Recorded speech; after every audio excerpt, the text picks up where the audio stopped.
got it? Are you there? I'm here. Okay, thank you. Okay. Okay, what's it? Yes, sir. Well, it is 5:30, ladies and gentlemen, and we shall begin. Selectmen, tell us, would you open with prayer, please? Let us pray. Lord God in heaven, thank you for this day. You're great, Lord God.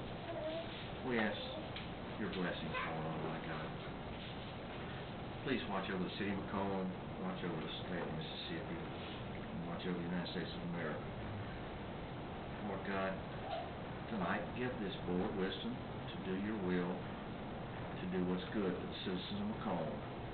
We ask these things in your name, Jesus Christ. Amen. Well, welcome everyone. This is the regular state meeting of the Board of Mayor and Selectmen this June 12, 2018. Please remind everyone to silence or off their phones, please. I would need a motion and a second to add 2 additional items to our docket tonight. And we have Selectman McKenzie participating by telecommunications, so the motion was to add 2 additional items was made by Selectman Tullis and seconded by Selectman Eubanks. Is that correct?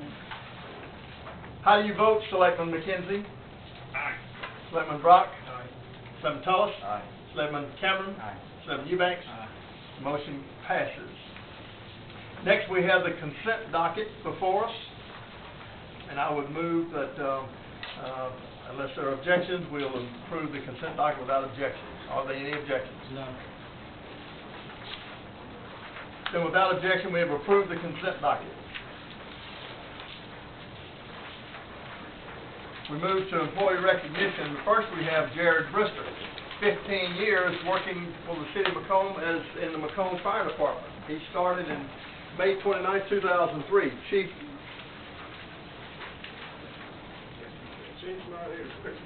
Mr. Wells, if you got it, sir, would you come forward?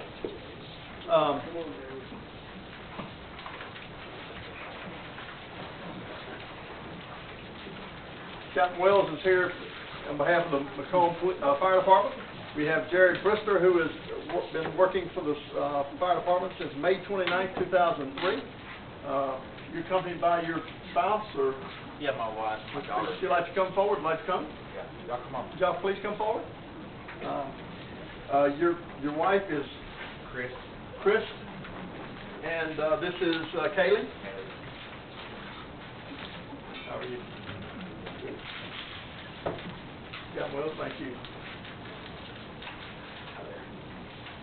So, and there's another child, Dylan. We miss him. Jared is engineer, emergency EMT as well. And we have a certificate for Jared, but Captain Wells, would you like to say anything about He's been a faithful employee, worked hard. He's had some stuff he's had to overcome in the process, but he's well representing the fire department and his ability. Good deal. 15 years of you're committed, and we're proud of that commitment you've made to our city and to our fire department, and I know that you'll continue to train on up and give the city hopefully many more years. Chris, thank you for letting him serve. We appreciate that. And Jared, we have a certificate in appreciation. This certificate is presented to Jared Brister in recognition and appreciation of loyal and valuable service to the city of McComb. Our best wishes and heartfelt thanks accompany this expression of gratitude for 15 years. Department of Public Safety, firefighter, and engineer. Would you like to speak to your city, Mr. Brister? Thank y'all. I've enjoyed the last 15 years. Sometimes it seems like time drags by, but it's actually flown by. You know, kids growing up. So I'm on the downhill side now. We got 10 years left, so hopefully I can do it and stay healthy and not have any problems. Keep doing what I've been doing. Yes, sir. Well, thank you very much. Could we get a picture? Could we come sooner, please?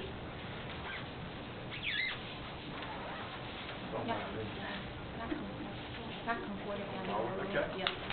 You have more room. All right. Gonna do this on third. 1, 2, and third.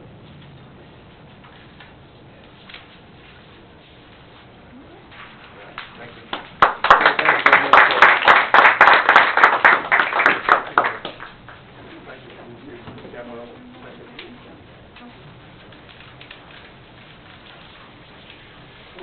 Next we have an employee recognition, Sydney Boyd, who's been working 5 years in the Department of Public Safety. He started work for the city June 14th, 2013. Are you accompanied by family and friends? Yes, sir. My wife's here. Christy. Yes, sir. All right. And Chief Scott McKenzie. Thank you, Chief.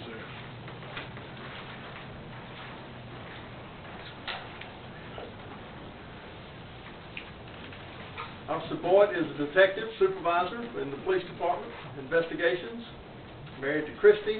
They have 3 children, Jacob, Justin, Christina. Yes, sir. Brookhaven High School, graduate. Mississippi Law Enforcement Officers Training Academy, graduate. Mississippi Army National Guard, 15 years. And now he's with the McComb Police Department. He's still in the Guard. He enjoys playing music, shooting pool, fishing, and hunting. Very good. Chief Scott McKenzie, would you share anything with the board and the city about Officer Boyd? Yes, sir. Sometimes you come across an individual that just has a talent for certain things, and being a detective is definitely Sid's forte.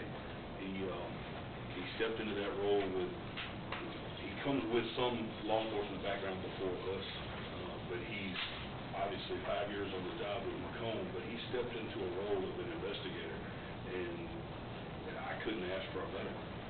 He goes above and beyond for everything. I wish I had a pocket full of he's a jack of all trades. He's an IT guy today, he's child case tomorrow, he's murder case the next day, he's a burglary the next. I mean, he just follows it all through, and every case gets the same attention. So if we can just keep him on for another long time. I wish we didn't have any work for you to do, Officer Boyd. I wish we had no work for you to do, but unfortunately, I guess we do. And but we're glad that you're here working and serving the city of McComb. We have a certificate of appreciation presented to Sydney Boyd in recognition and appreciation of loyal and valuable service to the city of McComb. Our best wishes and heartfelt thanks accompany this expression of gratitude. 5 years in the Department of Public Safety. Please, thank you. Very good. Would you like to speak to your city? I run into all of y'all. I appreciate the support. I've had support from everybody, from you all and the chief, the administration, and I just appreciate it. So thank y'all. And Christy, again, thank you for letting your husband serve the city of McComb. And can you step? Yes, sir. Alright, gonna do this on third. 1, 2, and third.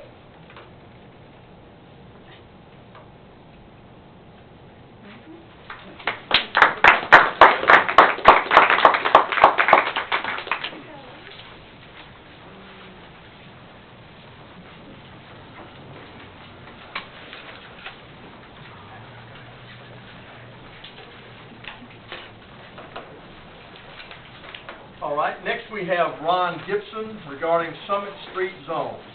Mr. Ron Gibson.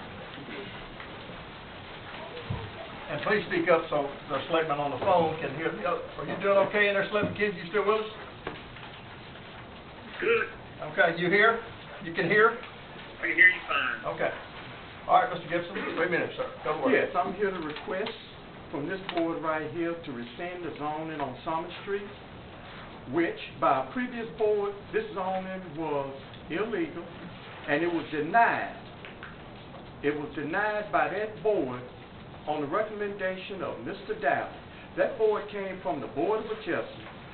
That zoning violates in your ordinance book 7-1, 7-102, 7-103, 7-203, 8-1. There was never a hearing or public notice done for that hearing, but it was approved before this board. Mr. Dowd had just walked in. And I'm asking you to rescind that zoning and put Summit Street back as a C1. And there's also an Attorney General's opinion somewhere in this building where the Attorney General didn't approve of that song. It violates too many sections of your ordinance. So I'm asking you to rescind it and put Summer Street back as a C1. Okay? Okay? What do you want me to do? Well, we appreciate your comments, and this board will take it up at a later date. That'll be fine. Thank you, Mr. All Gibson. right. Ms. Sherry Robinson is spoken with the city administrator. She will not be here tonight. She's taken care of. She's taken care of. Mr. Willie McGee, Tire City. Mr. McGee. Mr. McGee. All right, next we have receiving comments from Lynn Gilmore regarding the mayor violated the open meetings law. Ms. Lynn Gilmore. Good evening, gentlemen, Attorney Dowdy, and ladies. I'm Lynn Gilmore, and I'm here to make you all aware of how we have ignored the fact that our city's mayor has violated open meetings laws by sending an email out to each one of the city selectmen. My point here is that whenever there is a meeting before the meeting, it is a violation. And I'm sure that you all, apparently, some are and some aren't aware of that fact. Our mayor would have each one of you believe that the governance team cannot make decisions for itself. And I say that because you should have your email that you received, you should have a copy of that in your packet. And I say that in that this email was sent, I hope that Selectman McKenzie can hear me, this was sent to all of you all on February 23rd, 22nd is the date of the email. The email, I want to point out before we go into more detail about it, the email addresses in here are all addressed correctly except for Selectman McKenzie. We actually sent an email, the city did, to his employer's email address, which is a violation. It should have gone to his city email address. While we're on the email, let me make a point of how the mayor pointed out, me being the incumbent, you all should have heard about my letter of application to be reappointed to our city school board. We have to guess at whether or not you really did. In violating the open meetings laws, he took away the duties of our city's administrator and our city's clerk, and it's their jobs to make each one of you aware so you can make an informed decision on whom you're putting on an important board, such as our school board. He took that out of your hands by sending you an email before the meeting saying that this is whom you should choose. The email also points out, here it says that the person who was chosen was very positive about the future of our school district. That makes it appear as if me and the other people who applied did not have a positive outcome for the future of our school district. I also want to point out here that when, raise your hand, selectmen who are here, maybe you too, Mr. McKenzie, if you actually read my letter of application, if you would do a show of hands on those of you who read my letter asking to be reappointed to the school board. Okay? Point being that when he said, if you would like to review it, then get with the people who had my application. And that zeroes down on my point, which is, had you read it, you would have read about our governance team being able to go in and change policies that had not been changed since 1993. You would have read about our school district receiving a state award, which was in the Enterprise Journal, and this was under me serving as school board president. You would have read about the hours that I've acquired over the years. I've acquired some 98 hours. I actually was able to go and visit a school in Denver, Maple Public Schools, see how they operated, attended a workshop on how we should have a concern for our school district children. You would have been able to see a lot of the things that I was able to accomplish as a school board member, but the email leads you to believe that whatever I've done was insignificant, and there is someone that we're going to start all over with, and by design had it where our school district is creeping and crawling once again, trying to come up to par. I have people who ask me, why did they reappoint you? I have no way of knowing, but I can guess. And one of the last things I did as a school board member was pointed out about how our school's superintendent had his wife working out of her certification. She actually taught at some elementary school, and her certifications were teaching business classes at the high school, grades 7 through 12. This is what I look at as a part of what I try to do as a board member, was to oversee whether or not things were being done fairly in terms of employees, and the utmost thing was being sure that students were being treated fairly. And that's what I wanted to point out, how an open meeting says that you're going to debate on whom because you've read these people's applications and you've seen what they've been able to do. I was told that in the past what you've done is allow incumbent people to have their data heard before anything else, but for some reason we didn't get that this time for me. And what I wanted to say is, it may have happened in the past that people have been overlooked as the incumbent person, and they may not have had a strong letter, because my letter talked to you all about the things I've been able to accomplish and wanted to be able to continue to make a marked positive difference for our school district, and I was not allowed to even have that heard. I think that, and this is strongly my opinion, what we've had a situation where the culture and climate of our city's board has been one to let a tie be allowed so that we can divide that tie along racial and political lines. And in my opinion, our children are more important than that. The school district is more important than that. I even looked at how in our city ordinances, there's not one single ordinance that holds the school district accountable in terms of data.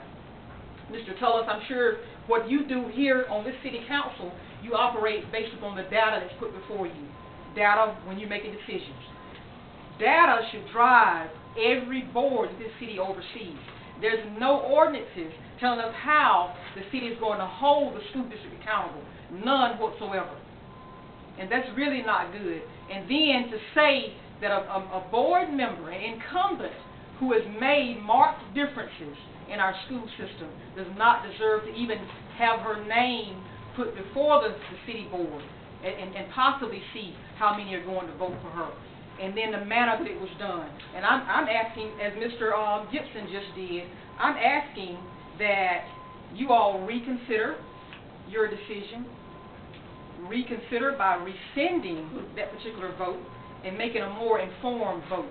55 years ago today, Medgar Evers was assassinated in his driveway. His life was taken.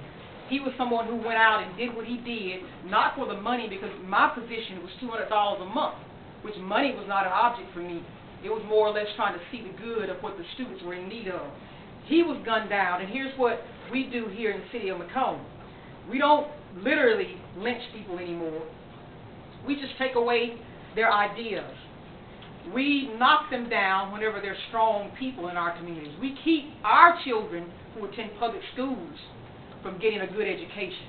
Whenever there's someone who's making a difference, whether it's on the city board, the school board, the hospital board, or wherever the case may be, we tear them down in those manners. We keep them from having a decent job. And we call it, what we call good government ends up being a setting backwards, 55 years. It's as if you gunned this school district down in the driveway, Mayor Rollins. And that's what I want to point out to you, is that an open meeting is what everyone across this entire United States knows they have to do. Sending an email out, I don't know who else you've done this to, but sending an email out is a violation. You may count it as being okay, but it's not okay. And that's my point to you all, is that in terms of this city and wherever we're going from here on out, things have to be done. If rules are set, rules must be followed. It doesn't matter who you are, whether you're a Republican or a Democrat, whomever. Rules must be followed. Thank you, Ms. Gilmore. You're very welcome. All right. Board, I do want to remind everybody, of course, Selectmen Eubanks and Brock and Hill, who are not here tonight, but in February of 2013, it was the mayor's recommendation to reappoint the incumbent Betty Nunnery. And I made that known to the Board of Selectmen that I wanted to reappoint Ms. Nunnery, who was the incumbent. And, you know, she was not reappointed. We appointed Ms. Lynn Gilmore. Just thought I'd point that out. I'm not Betty Nunnery. Okay. Next we have a proclamation recognizing June 14th as the Army's birthday. I need a motion and a second. So moved. Selectman Tullis. Yes. Selectman Eubanks. Discussion. Are you ready to vote? How do you vote, Selectman McKenzie? Aye. Selectman Brock? Aye. Selectman Tullis? Aye. Selectman Cameron? Aye. Selectman Eubanks? Motion passed. It was all ayes. You get that, Selectman McKenzie? Gonna move right along. Got it. Item number 9, move to consider a resolution appointing Bob Phelps to the Historic Preservation Commission Board, Term C, which will begin May 31st, 2018, and expire May 31st, 2021. Need a motion and a second. So moved. Selectman Tullis? Second. Selectman Cameron? Discussion. Vote. How do you vote, Selectman McKenzie? Aye. Selectman Brock? Aye. Selectman Tullis? Aye. Selectman Cameron? Selectman Eubanks? Aye. Motion passed. It was unanimous. Item number 10, move to consider adopting a resolution adopting the MEMA District 7 Regional Hazard Mitigation Plan for the City of McComb. Need a motion and a second. So moved. Selectman Tullis. Second. Selectman Cameron. Discussion. Ready to vote. How do you vote, Selectman McKenzie? Aye. Selectman Brock? Selectman Tullis? Aye. Selectman Cameron? Aye. Selectman Eubanks? Motion passed, 3 ayes, 2 nays. Did you get the vote, ladies? Item number 11, move to consider reviewing and approving a variance on the digital sign ordinance from Lamar Advertising. This sign is to be located near Anna Drive, facing the interstate. The variance is for an additional 10 feet in height and an additional 92 square feet in, it says width, that would be in square feet. All right. Motion and a second. So moved. Selectman Tullis. Is there a second? Second. Selectman Cameron. Discussion on this sign ordinance. What's going on? Well, we adopted a sign ordinance a couple of months back, and this is a company coming in asking for a variance. Your ordinance that you adopted previously was 30-foot height and 10 by 30 in dimension. This wants to go to 40 feet high and 14 by 28 in dimension, which is 392 square feet. Selectman Eubanks. Yes. Now, are we gonna give, to me, it's no use to having an ordinance if we're gonna give a variance every time you turn around. So we might as well just eliminate the ordinance, because it's not gonna be fair to the other sign company over on Highway 98. You know, so a bigger sign, I know, would give him a bigger product to sell for his people. So I just don't think that we should be giving variances out. If not, just eliminate. If we're gonna give a variance out every time somebody wants one, we don't even need to have the ordinance begin with. Can I speak to this legally? Selectman, City Attorney Dowdy, yes. You have an ordinance, variances from any ordinance of a zoning nature are akin to spot zoning, which is frowned upon by the courts that challenged, and I legally would tell you to move cautiously in granting variance to any ordinance which has to do with zoning, including this digital sign ordinance that was reworked. When? We did this ordinance probably last half of 2017, I think. I'm not sure, but yes. That's within your discretion, but to me, it's closely akin to spot zoning, which is... All right. Selectman Tullis, did you have your hand up, sir? I was just gonna say there's a big difference between 98 and the interstate, but I'm gonna listen to our attorney as well. Okay. Anybody else? Mayor, I have a McKenzie? question. What's your question, Selectman McKenzie? Where would this sign be located? It's going to be placed along the interstate on the east side of the interstate between Park Drive and Lot Furniture. Somewhere in that general area, it fits as far as the MDOT regulations go. There's a spot in that stretch of interstate that would fit in MDOT regulations. Okay, so between Lot Furniture and Park Drive along the interstate. It's somewhere that's right, wherever, there is a spot in that area that would meet the guidelines for MDOT. They have rules that are in place that they have to, yeah. That's right. One other question, besides the digital board that we have on 98, is this, what size is this? It's 30 feet tall and it's 10 by 30. Okay.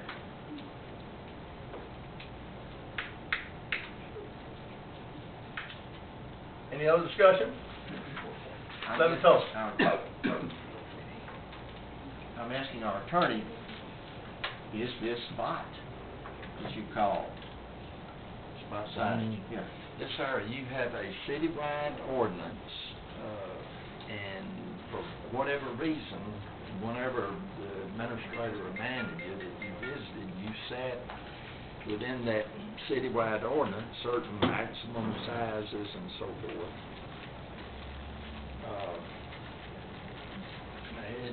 It's a form of spot zoning. That's what a variance is in here. At the very least, I'd ask you to go study and see if there's something about being by the interstate that would call upon you in your discretion as a board to make allow additional height and additional width there when it's alongside the interstate. But I hate to see y'all adopt an ordinance and then just casually grant variances to that ordinance. If there's a reason for it, do a study and ask Ms. Melson to propose changes and modify your ordinance, and let's run a notice to the public. Here, if you face the interstate, you can have these additional height and additional square feet. But that's exactly what we did when the digital sign ordinance. We didn't have one in place, you recall, and we asked that to be drafted. Well, and I asked to amend to table this. Is there a motion to table? Is there a second? Second. There's been a motion to table, non-debatable. How do you vote, Selectman McKenzie? Aye. Selectman Brock? Aye. Selectman Tullis? Aye. Selectman Cameron? Aye. Selectman Eubanks? Motion's tabled.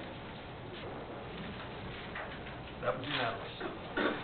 All right, item number 12, move to consider approving our annual contribution of $24,340 to the Boys and Girls Club of Southwest Mississippi as approved in our fiscal year 2018 budget. Is there a motion and a second? So moved.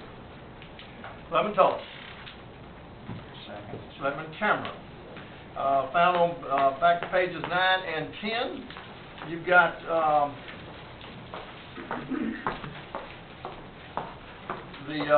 Ms. Janice worked out your numbers for you. You see your property valuations of find my number.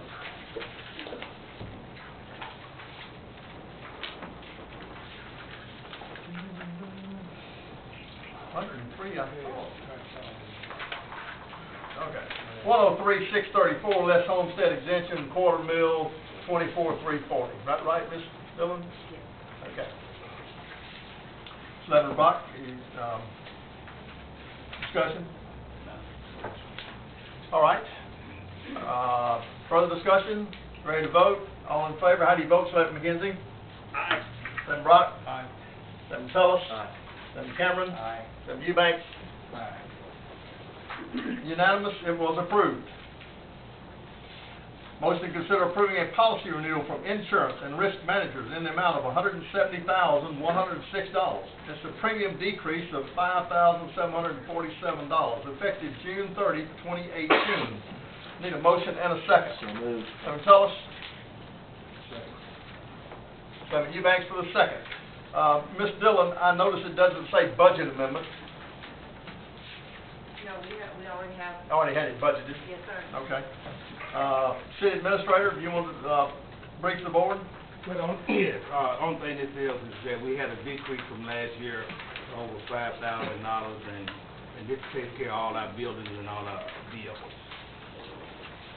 We had 2 quotes from EMC and Liberty Mutual. Discussion? Excuse me. Vote? How do you vote, Selectman McKenzie? Aye.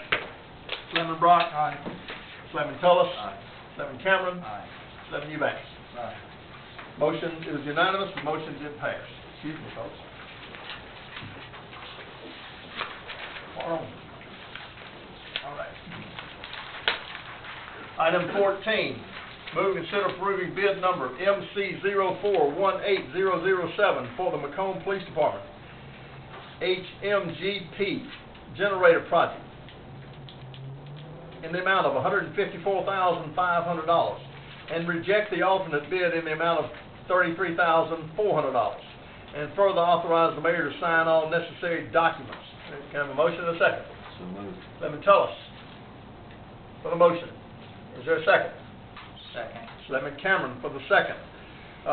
Chief McKenzie, this gets you fixed up at your police department with a generator that runs full capacity. It gets us a step closer, yes, sir. Yes, sir. Step closer.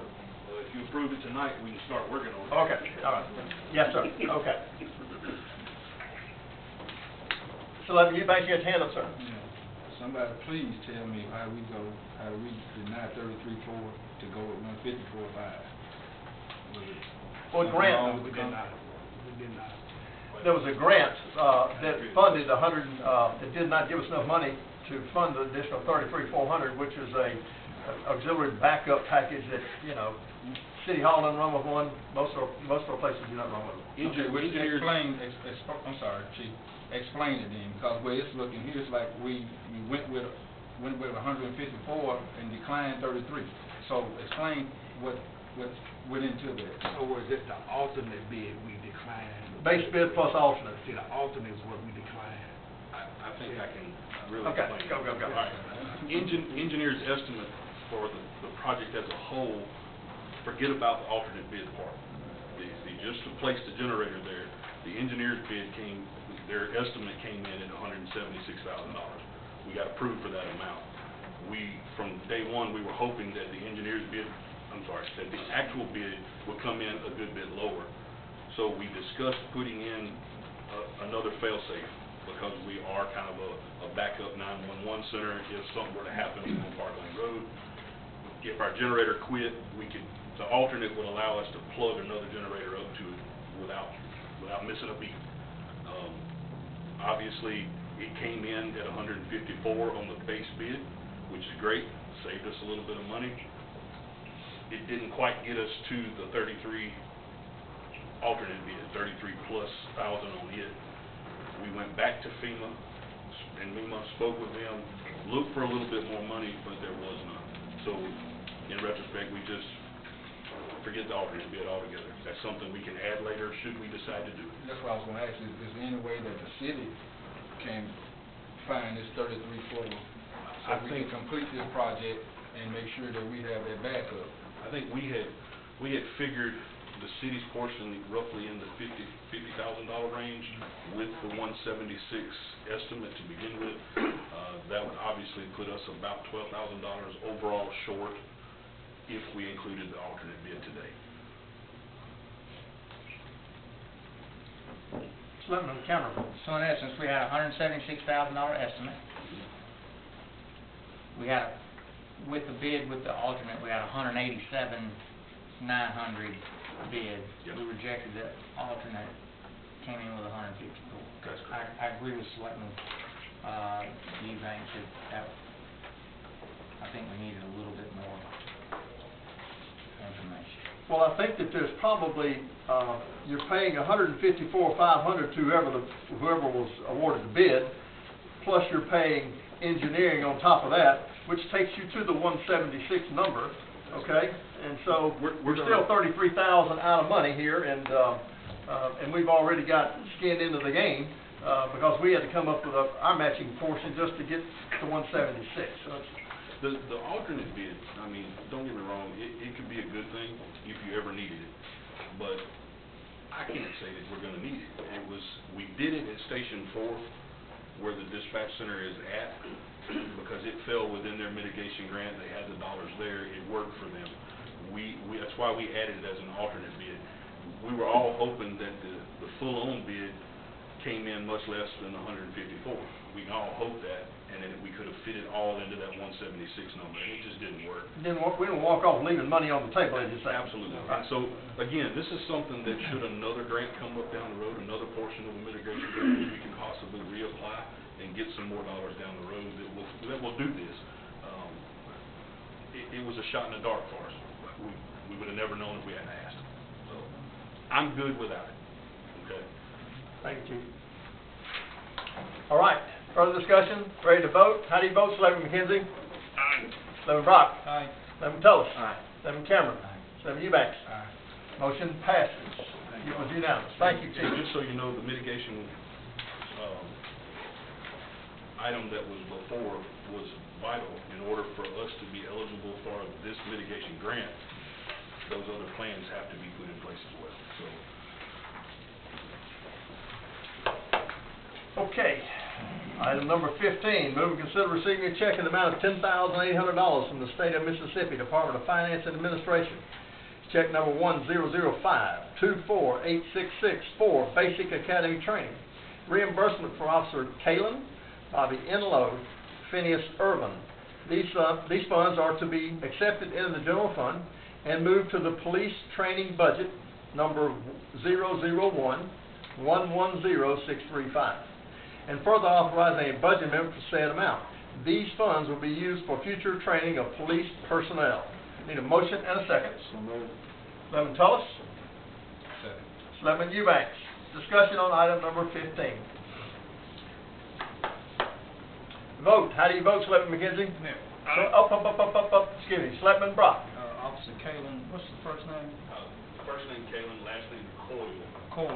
Yeah, C-O-Y-L-E. Thank you. Yes, sir. How do you vote, Selectman McKenzie? Aye. Selectman Brock? Aye. Selectman Tullis? Aye. Selectman Cameron? Aye. Selectman Eubanks? Aye. It was unanimous. The motion did pass. Item 16, move to consider receiving a check in the amount of $450 from the State of Mississippi Department of Finance and Administration.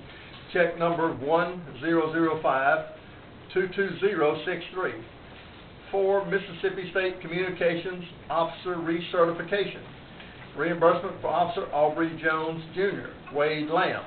These funds are to be accepted in the general fund and moved to the police training budget 001110635, and further authorizing a budget amendment for said amount. These funds will be used for future training of police personnel. I need a motion and a second. So moved. Selectman Tullis, Selectman Brock for the second. Discussion. Vote. How do you vote, Selectman McKenzie? Aye. Selectman Brock? Aye. Selectman Tullis? Aye. Selectman Cameron? Aye. Selectman Eubanks? Aye. It was unanimous. The motion did pass. Item 17, move to consider approving the mobile food vending ordinance for the city of McComb and further authorizing the mayor to sign all necessary documents. I'd like a motion and a second. So moved. Selectman Tullis for the motion. Is there a second? Second. Selectman McKenzie for the second.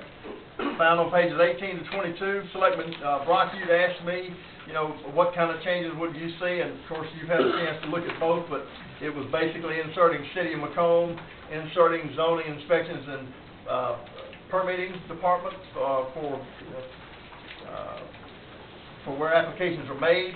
And there was also we don't have a bus stop in the city, so we took that, removed that from the ordinance that has been drafted out of Jackson, Mississippi. So this is, as I told you, this is where people are coming, want to have food trucks in the city. We have no ordinance in place.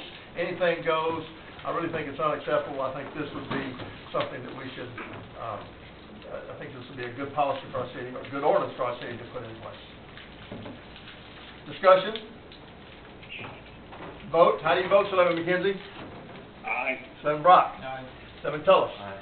Selectman Cameron? Aye. Selectman Eubanks? Aye. It was unanimous. The motion did pass. Appreciate you, Madam Clerk, for working hard on this as well. It did pass. Move to consider approving the lease of the former Youth Detention Center to the Pike School of Art, Mississippi, for conversion to a community arts center. A motion and a second. So moved. Selectman Tullis made the motion, Selectman Brock for the second. Board thinks it's a great idea, utilizing a property that's been vacant for a number of years, and we know with vacant property what becomes of it. Something good could come from this. Certainly could. Selectman Eubanks. Yes, are they going to carry their own insurance as far as having, works of art in there, that anything could happen to them? Are we going to be responsible for, since it's our building, are we going to be the one responsible for it, or is the Pike County School Board? Well, Selectman Eubanks, I'll take a stab at that, but, you know, it's our building. Looking at the lease agreement, I believe we'll maintain it under our insurance to keep it insured. What contents are in the building belong to them. And I would suspect that if there were valuable pieces of art, but you know, those kind of things, they would have insurance. We certainly Are we asking them, do they have insurance, or are we gonna ride on theirs? Are they riding on ours? Well, it says that the insurance is on terms and conditions of use. It does mention that they have a personal injury liability insurance holding the city harmless in the amount of $1 million. What their insurance on their contents, and we've got our property insured. What they would have, they'd have to have their own insurance for. For their contents? Yes. Because what I'm saying is, since it's a third party, is we rely on. We've got our property insured. Okay. Whatever they bring into the building, Contents. it's kind of like renter's insurance. They'd have to have some insurance to back them up on that kind of policy. Would you agree, Mr. Dowd? Yes, sir.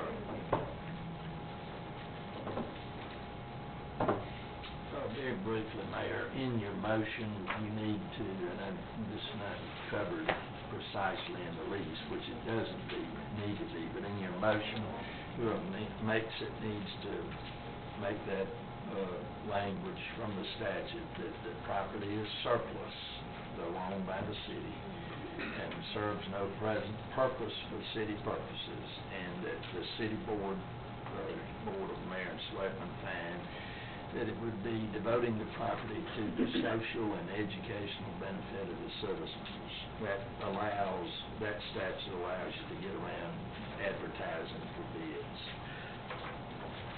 I'll help. Okay. Draft that if that's what the board decides to do.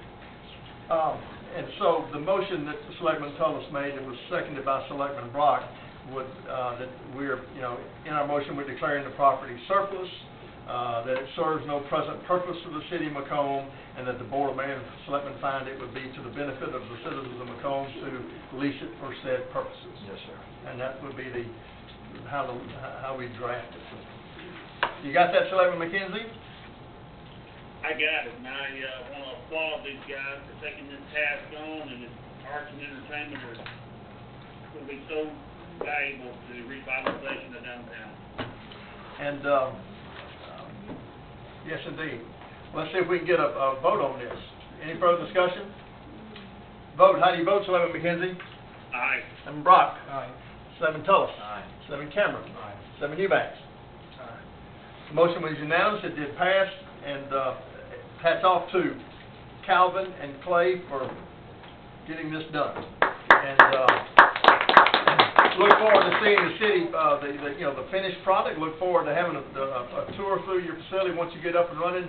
I know that Calvin's going to find all kind of grant money out there to turn a sow deer into a silk purse or something like that. Anyway, so good luck with that. Thank you very much. Good move. Good for our city. Move to consider appointing Chuck Lambert, Public Works Director, as the project manager of the Makeover Grant. I need a motion and a second. So moved. Selectman Tullis. Need a second. Second. Selectman Cameron. Board, in 2012, McComb Main Street Association applied for the Entergy Makeover Grant. It was a $150,000 grant. It was cash, it was in kind, and they made application around the state of Mississippi. Main Street made the application and were awarded the first makeover grant that Entergy came forward with. And it was doing projects in the railroad along the depot, and call it Reclaiming the City Center. Well, the city's role was that there was a project manager named by the city, and it was our Public Works Director, Mr. Philip Russell. And his role was to, Main Street was running the project through him. He was looking at the bids and the proposals, and to make sure that they were following the guidelines that they laid out to Entergy Corporation in the grant application. Well, there's $4,500 remaining in that makeover grant account. They would like to spend it in the railroad district with tree plantings and such, which fit within the grant, but we need a program manager to sign off on that and, understand what the grant's about and sign off on it. So, we're asking, this motion is asking you to appoint Chuck Lambert to fill in that role, to stand with Main Street, and allocate these funds for tree plantings in our, that's what they have in mind. It's the grant. Selectmen Eubanks. You're saying he's gonna work with Main Street? Now, is it Main Street defunct now? It is, but in 2012, and, it was, they wrote it on behalf of Main Street, and we no longer fund Main Street as a city, but, the funds are there, and, we can follow the guidelines of the grant with the program manager working along with the board, with Remains of Main Street, to allocate these funds for the beautification of our district. I think that would be a good idea, but if the organization is defunct, how are you gonna work with it? There's no one there that you can work with that has any authority. So I'm just saying we may need to look at that again, because the grant says that it has to be Main Street Association. Main Street Association no longer exists, and how are we able to go around that and take that money and be able to use it with, like you said, those that are left? Right. Just want to make Yeah, sure. well, it was, the initiative from the Main Street was driven by the Main Street partners at the time. Ms. Liv Alford was very much engaged with that. We had Ms. Ellen Luter, who actually wrote the draft, who was, her and her husband had done some downtown revitalization projects. They cooperatively wrote the grant, and Liv was there trying to clean up this account and settle this project. We need a project manager, Chuck Lambert, to work alongside them to make sure that that's done correctly. That's what this is about. I believe that Chuck can do that. Well, I don't think that he can't do it. I'm just saying, are we legally, if there's no Mr. Dowd, if there's no organization now, how are we legally able to work with an organization that's not there? If the grant says we have to work with it. What was the nature of the organization? Well, McComb Main Street was we had a Main Street organization that was funded through the city of McComb. They wrote a grant application and were awarded the grant. McComb Main Street was awarded the grant, came to the city of McComb. We said we would serve as project manager in administering the grant. And here it is.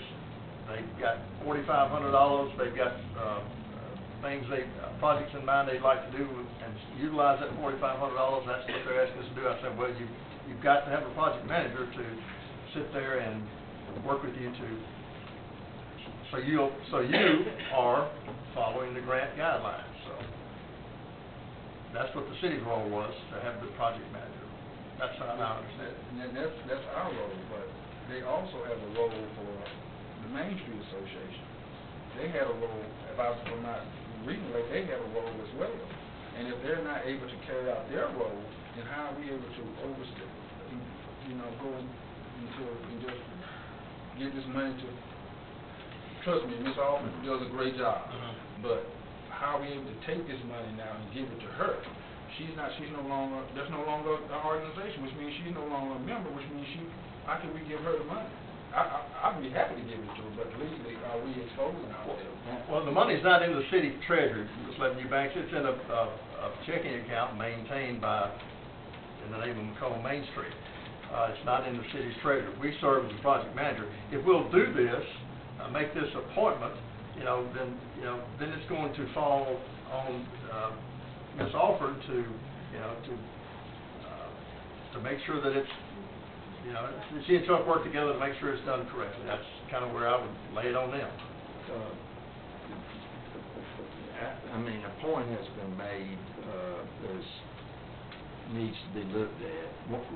I would ask the board to consider, I don't see any exposure on the city by appointing your public works director as project manager, which is all that this does, and then give me and the administrator an opportunity to go back and go through this grant application process make it subject to both reviewing and making sure that we don't run afoul of any statute or regulation or requirement of the grant before. Would you do that? Sure, absolutely. But I see no problem. You're simply appointing your Public Works Director as project manager. The administrator and I, should you act affirmatively on this motion, will pull the grant application, grant documents, and make sure that we're not running into trouble. Perfect. Good idea. Selectman Cameron?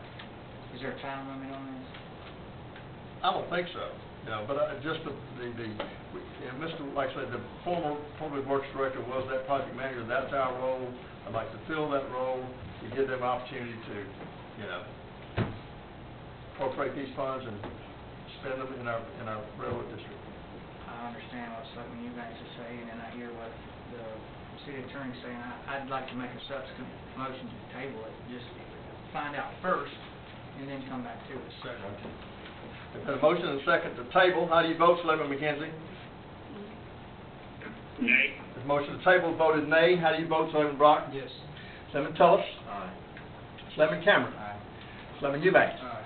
Motion is tabled. Mayor. Yes. Who seconded? It was motioned by Cameron, selected by Brock. What is McKenzie? He voted aye. No, he voted nay. Or he voted nay, excuse me, that's right. Cameron voted nay. But the motion was tabled, Okay. by a vote of 4 to 1. All right. Okay, move to consider approving Neil Schaefer to advertise the McComb pump replacement project and further authorize the mayor to sign all necessary documents related to the project. Can I have a motion and a second? So moved. Second. Selectman Tullis made the motion, Selectman Brock for the second. Sabrina, would you like to update the board on this particular project, please, ma'am? Ms. England, our Deputy Director of Public Works.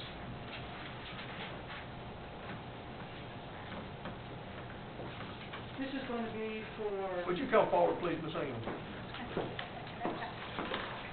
And don't be running off anywhere, because we may talk to you when next. I'm going to take right out the door as soon as you pick me up.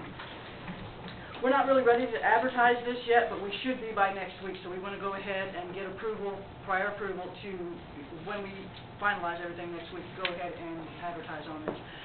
We are looking right now to do the 2 tanks and painting the treatment plant. The 2 big ground storage tanks that we have over there need to be repaired and some maintenance done on them. We also need to paint the treatment plant while we have that opportunity and clean the aerators, which do exactly what they say. They put air into the water and help purify all the water that go into the ground storage tanks. We also have the 2 pumps in the water treatment plant. I believe some of you have had a tour of the plant and seen all those pumps.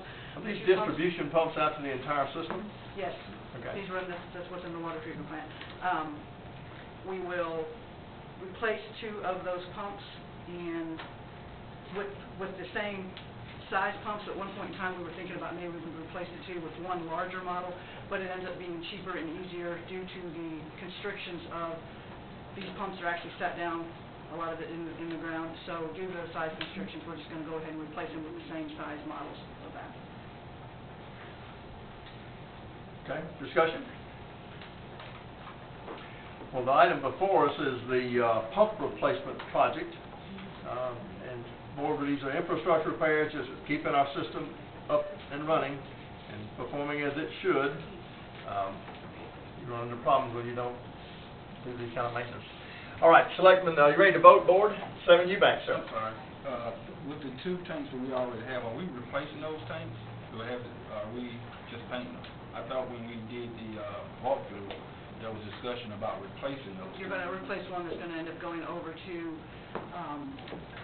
outside of Fire Station 3, the old Fire Station 3 used to be. Okay. And we're going to, but you still have to get into the other ones and clean them all up and do any little repairs. So we're not going to paint the one that's going to be transferred? No, we're not going to, the one that's going to be shut We're down, gonna paint it we're and just leave going to, no, right, like you said. We won't duplicate work, I promise you. We won't do that. Further discussion? Vote. How do you vote, Selectman McKenzie? Aye. Selectman Brock? Aye. Selectman Tullis? Aye. Selectman Cameron? All right. Selectman Eubanks? It was unanimous, the motion did pass. All in favor? Item 21, move to consider approving Neil Schaefer to advertise the McComb ground storage tank rehab project and further authorize the mayor to sign all necessary documents related to the project. Motion and a second. So moved. Selectman Tullis. Selectman Cameron. Discussion on item 21. Mayor, I got a quick question. Selectman McKenzie, you have the floor. Have we voted in the past to design this, or how is that handled? Did I miss that? I'm sorry, but I'm not really into this project as much. Chuck has been handling these two. I do believe that you have already discussed with Neil Schaefer, otherwise how are you ready to get ready for bids? You would have had to have already had the design together. You would have already had to have voted on accepting that bid. But not that bid. That's right. Confirmed, Selectman McKenzie. Okay. All right. Vote. How do you vote, Selectman McKenzie? Aye. Selectman Brock. Aye. Selectman Tullis. Aye. Selectman Cameron. Selectman Eubanks. It was unanimous, all in favor, the motion did pass. Move to consider approving a semi-annual clothing allowance for the Department of Public Safety. This is the Detective Division in the amount of $500 each to be paid on their next payroll check from Fund 001-110560 for Detectives Shannon Sullivan, Sidney Boyd, Victoria Carter, Lance Falvey, and narcotic agent Jason Duncan. A motion and a second, please. So moved. Second. Selectman Tullis made the motion, Selectman Brock for the second. Discussion on item number 22. Vote. How do you vote, Selectman McKenzie? Aye. Selectman Brock. Aye. Selectman Tullis. Aye. Selectman Cameron. Aye. Selectman Eubanks. It's unanimous, all in favor, the motion did pass. Item 23, move to consider approving the Southwest Mississippi Interjurisdictional Narcotic Enforcement Unit SMENU interlocal agreement for fiscal year 2018-2019. Actually, it runs October 1, 2018 through September 30, 2019. And further authorize the mayor to sign all necessary documents. I need a motion and a second. So moved. Selectman Tullis for the motion. Second. Selectman Cameron for the second. Chief Scott McKenzie, reading this interlocal, it's the same thing. We've shrunk down. It's City of Brookhaven, City of McComb, Pike County. That's correct. Same as last year. Same as last year. Is Vander Slice? is he still with them? No, sir. Okay. So I saw Carolyn, Miss Dye, Catherine. Yes, sir. So she's kind of running the office. That's correct. And you guys are running it on the ground. Yes, sir. Between the senior agent, which is out of Brookhaven, and my agent from McComb, they handle the day-to-day, the evidence handling. Are you still being effective? Yes, sir. Obviously, my manpower right at the moment within our department kind of hinders us a little bit. But yes, sir, it is a productive organization. I can effectively tell you that this is most likely the last year that this SMENU unit is probably going to be in play just because of lack of funding. We have tossed around as the board many different ideas of trying to get each municipality and the county to submit some extra dollars into that budget to continue it going. And even if we submitted in the neighborhood of $25,000 a piece, that's still not enough for us to function for a year's time period. We definitely do not have as much forfeiture dollars coming in because of some law changes that are out there. And there's almost zero grant dollars out there anymore for that. Everything is being pushed towards the education of the opioid epidemic out there and not the enforcement side of things. So we're confident that we are going to run one more year, and each department is going to have an opportunity to. Obviously, we'll still be looking for some monies out there. If we find it, then we may be different, but each department will be looking for a different avenue when it comes to narcotics enforcement. And there are some out there. We've just got to it'll be different for each department, so. Understood. I respectfully ask that we approve this tonight so we can continue moving forward and, doing the job that we do. Okay. Discussion, Selectman Brock. Chief, who's the unit commander? According to the interlocal agreement, it is a senior agent, Lisa Jackson, who is the agent from the city of Brooklyn. She kind of oversees things. Really and truly, I think we would probably say Miss Catherine Dye is pretty much in charge. She's been around the longest. Miss Catherine's been with the unit for 20 plus years, almost 25 or better, and she knows the ins and outs of that unit from day one. So I look to her for guidance on many things when it comes to the unit itself. Is she with Brookhaven or Brookhaven PD? Lisa Jackson is with Brookhaven PD. Miss Catherine Dye is a county employee. All right. Further? Vote. How do you vote, Selectman McKenzie? Aye. Selectman Brock? Aye. Selectman Tullis? Aye. Selectman Cameron? Aye. Selectman Eubanks? It was unanimous. All in favor, the motion did pass. Thank you, Chief. Very much. Item 24, I move to consider approving a payment to Clear Creek Cabinetry in the amount of $1,588.40 for labor and materials to construct a table for the McComb Railroad Depot Museum and a stand for McComb City Hall from the historic doors of the Mechanics Bank that were a gift to the city of McComb from Regions Bank. Could I have a motion and a second? So moved. Selectman Tullis made a motion. Second. Selectman Cameron. Board, I did put you have a picture, and hopefully this is not, you all have some memory of these doors that were at the Mechanics Bank. You know, the Mechanics Bank was organized at the early inception of the city. It was a bank basically designed to cater to the needs of the railroad. But in 1964, the federal government, the Treasury, took silver out of coinage, and the officers of Mechanics Bank, they wanted to do something, you know, special, and they created these doors. And each door's got silver coinage in it. That's the ones, and you certainly remember that walking into Mechanics. And there are two of them, two panels just like this. One panel actually has a $20 gold piece in it, which is worth about $1,900, as is where it is. And the other coin's got value, but it's most importantly it's history. And you know, Bobby Mannix was a selectman back in the several terms back. He knew that Regions had replaced those doors. They were in their basement. He asked for them to donate to the city, and they did. Well, they sat in our annex basement, and they've been over there for a number of years. And so just trying to do something with them. Clear Creek Cabinetry, City Paint Glass, have looked at them. We couldn't rehang them anywhere. They were just, it just wasn't going to work. So we can take them out of the frames, use the acrylic, and make it a tabletop. And we can also frame it and put it downstairs in the hall where people can look at it either side. So I think it'd be something cool, $1,588 to do that, and we'd have those things preserved. That's what I wanted you to do. Consider. Discussion? Then how do you vote, Selectman McKenzie? I vote aye. Selectman Brock? Aye. Selectman Tullis? Aye. Selectman Cameron? Aye. Selectman Eubanks? Aye. It was unanimous. All in favor, the motion did pass.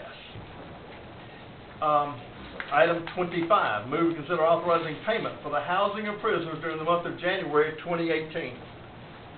It's for the City of Macomb Department of Public Safety Police Division to the Pike County Sheriff Department, 2109 Jesse Hall Industrial Park Road, Magnolia, Mississippi 39652, in the amount of $23,940.61. Need a motion and a second. So moved. Second. Selectman Tullis made the motion, Selectman Brock for the second. Discussion. Vote. How do you vote, Selectman McKenzie? Aye. Selectman Brock? Aye. Selectman Tullis? Aye. Selectman Cameron? Aye. Selectman Eubanks? Aye. It was unanimous. All in favor, the motion passed. Item 26, move to consider authorizing payment to Risk Services of Louisiana, Inc. That's 400 Texas Street, Suite 100, Shreveport, Louisiana, 71101.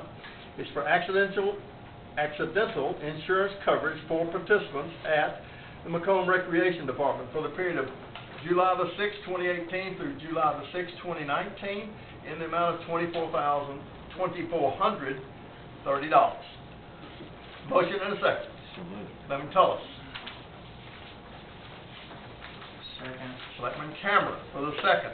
This is the annual renewal board that we run across our books. Insurance on our children that come to the park Yes, sir. and participate in our events. Yes, sir.